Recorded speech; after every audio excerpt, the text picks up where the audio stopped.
अवधूत चिंतन श्री गुरुदेव दत्त श्री स्वामी समर्थ. नमस्कार मंडळी. तर आजच्या व्हिडिओमध्ये आपण येत्या गुरुपौर्णिमेनिमित्त तारक मंत्राचे अनुष्ठान कसे करायचे ना हे थोडक्यामध्ये पाहणार आहोत. तर मंडळी, तारक मंत्र हा स्वामी महाराजांचा अत्यंत प्रभावशाली मंत्र आहे. कितीही मोठ्या संकटातून बाहेर काढण्याची ताकद फक्त या एका छोट्याशा मंत्रामध्ये आहे.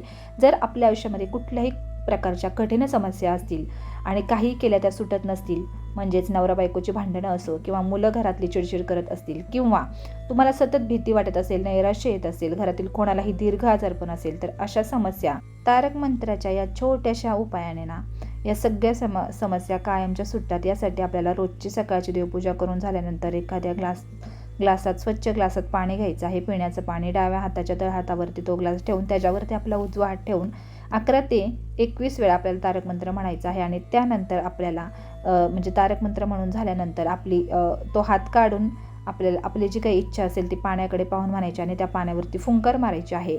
आणि अजूनही काही या पाण्याचा उपाय करायचा आहे, तो डिटेलमध्ये मी मोठ्या व्हिडिओमध्ये दिलेला आहे, त्यामुळे तो व्हिडिओ जाऊन नक्की पहा.